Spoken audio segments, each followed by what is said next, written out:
खबर का रुख करते हैं। बड़ी खबर है, अरावली को बचाने को लेकर जो प्रदर्शन इस समय चल रहा है, अरावली को बचाने के लिए प्रदर्शन जारी है। उदयपुर में सड़कों पर सैकड़ों लोग उतरे। पुलिस ने आंदोलनकारियों को हटाने की कोशिश की है। प्रदर्शनकारियों और पुलिस के बीच जमकर झड़प भी हो गई। कलेक्ट्रेट के बाहर प्रदर्शन के दौरान प्रदर्शनकारियों और पुलिस के बीच झड़प हो गई। इसके बाद पुलिस के आला अधिकारियों ने कांग्रेस के पदाधिकारियों के साथ अन्य लोगों की गिरफ्तारी भी हो गई। प्रदर्शन करने के दौरान युवाओं ने कहा कि सुप्रीम कोर्ट अरावली पर्वतमाला को लेकर अपने फैसले में बदलाव अगर नहीं करते हैं तो भूमाफिया आने वाले कुछ समय में ही सभी अरावली पर्वतमालाओं को नष्ट कर देंगे। और इसीलिए ये पूरा विरोध प्रदर्शन है। उदयपुर से ये तस्वीर है जब लोग सड़कों पर उतरे, हाथों में पोस्टर, देखिए अरावली बचाओ के पोस्टर लेकर लोग सड़कों पर और पुलिस से झड़प। अरावली पर्वतमाला है, यह कोई पहाड़ नहीं है, यह हमारी मातृभूमि है।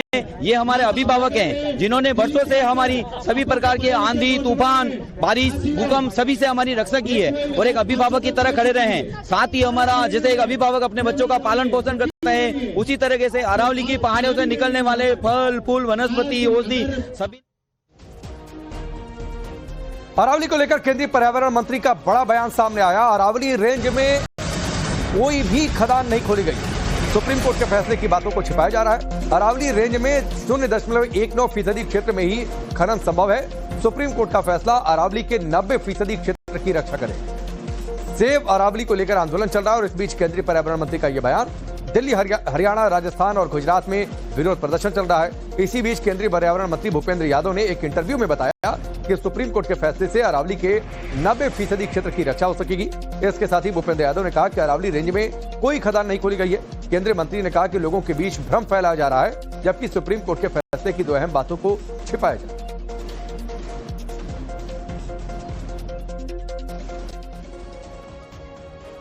अरावली को लेकर आए सुप्रीम कोर्ट के फैसले को लेकर पर्यावरणविद अनिल सूद ने सवाल उठाया तो केंद्रीय पर्यावरण मंत्री भूपेंद्र यादव ने कहा कि अरावली को लेकर गलत अफवाहें फैलाई जा रही हैं। लोगों को समझने में कुछ कंफ्यूजन हो रहा है। पहला विरोधाभास यहीं शुरू हो गया कि फॉरेस्ट सर्वे ऑफ इंडिया की एक्सपर्टीज तो है नहीं।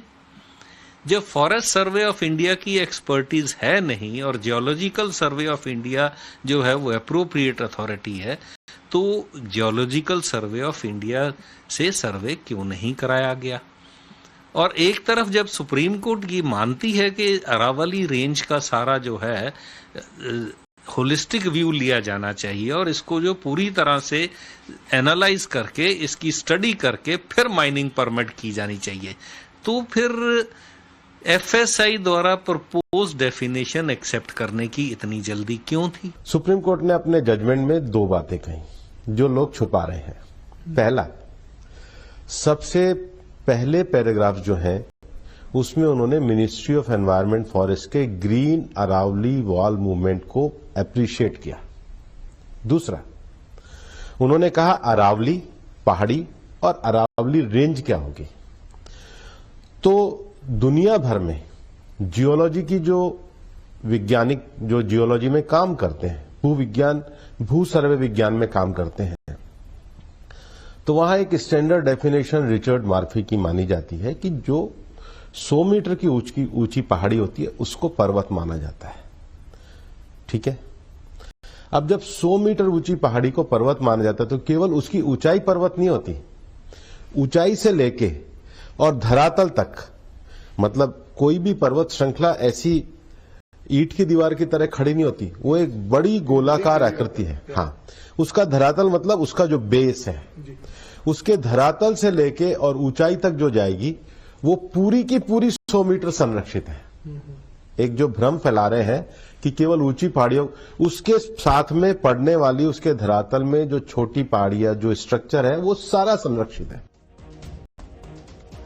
केंद्रीय पर्यावरण मंत्री भूपेंद्र यादव का कहना है कि अरावली रेंज में खनन गतिविधि केवल 0.19% क्षेत्र में ही संभव होगी, जो 1% से भी काफी कम है और वहां भी कोई नई खदान नहीं खोली गई है, जबकि इस पर पर्यावरणविद के अपने अलग तर्क। अगर सभी चीजें संरक्षित हैं तो 31 पहाड़ कैसे गुम हो गए? मैं तो नहीं कहता, वो सुप्रीम कोर्ट ने ही अपने एक हियरिंग के दौरान कहा है। और सब कुछ संरक्षित है तो फिर सरिस्का टाइगर रिजर्व की बाउंड्रीज क्यों दोबारा डीमार्क हो रही हैं? और अगर सब कुछ संरक्षित है तो फिर ह्यूमन एनिमल कन्फ्लिक्ट राजस्थान में लगभग हर सिटी में देखा जा रहा है, वो क्यों है? तो कुल मिला के जो है सरकार का ही जो स्टैंड है वो खुद ही कंफ्यूज है कि हमें अब करना क्या है। वो सिर्फ एक जजमेंट और एक एफएसआई की डेफिनेशन को प्रोटेक्ट करने में लगे हुए हैं। दिल्ली की जो मेन समस्या है वो अवैध खनन की है। अवैध खनन को रोकने के लिए ये जो डेफिनेशन दी गई है सर्वोच्च न्यायालय के द्वारा दी गई है और आज भी रिव्यू सर्वोच्च न्यायालय के सामने है। तो जो ये डेफिनेशन है ये न्यायालय की बनाई हुई जो कमेटी है जिसमें zoological survey of India, forest survey of India, ministry of environment, forest और उसके साथ ही साथ चारों राज्यों ने मिलकर के इसको तय किया है। ये भारत की सबसे ऊंची और प्राचीन पर्वत श्रृंखला है, बल्कि दिल्ली भी इसी में है। एक भ्रम और फैलाया जा रहा है कि जी दिल्ली में तो माइनिंग ही अलाउ नहीं है, फरीदाबाद में माइनिंग ही अलाउ नहीं है, गुड़गांव में माइनिंग ही अलाउ नहीं है, नूह का भी मुझे नहीं लगता कोई बहुत थोड़ा सा इलाका होगा, इसके बाद रेवाड़ी में थोड़ी सी माइनिंग अलाउ है और हरियाणा में महेंद्रगढ़ में है। केंद्रीय पर्यावरण मंत्री भूपेंद्र यादव ने उन रिपोर्ट्स को भी खारिज कर दिया जिसमें दावा किया गया था कि सुप्रीम कोर्ट के आदेश के बाद अरावली पहाड़ियों के बड़े हिस्सों में माइनिंग को बढ़ावा दिया जा रहा है। उन्होंने कहा कि सुप्रीम कोर्ट का फैसला अरावली क्षेत्र के 90% से ज्यादा हिस्से की रक्षा करेगा, जबकि पर्यावरणविद इस फैसले पर सवाल उठा। किसी भी संरक्षित एरिया को आप टुकड़ों में नहीं बांट सकते।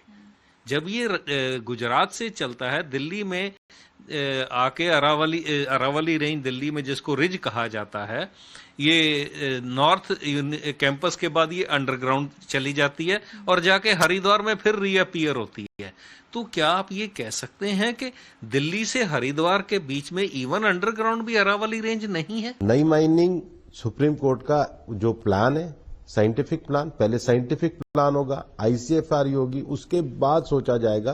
पर मैं बिल्कुल स्पष्ट रूप से बता रहा हूं 0.19% से ज्यादा में हो ही नहीं पाएगी। पर सर स्कोप तो खुल गया ना, लेकिन जैसे पहले जो नई माइनिंग का स्कोप नहीं था, वो प्रोटेक्टेड एरिया ही था सारा। इस पहले चल ही रही है, इसी के आधार पे परमिशन दी जा रही है। ये इसी के आधार पे परमिशन दी जा रही थी। ये जो आधार है, ये बेस ये 2006 से, पर वहां क्या था, एनोमली थी। हर राज्य में अलग अलग एनोमली थी और इलीगल माइनिंग थी।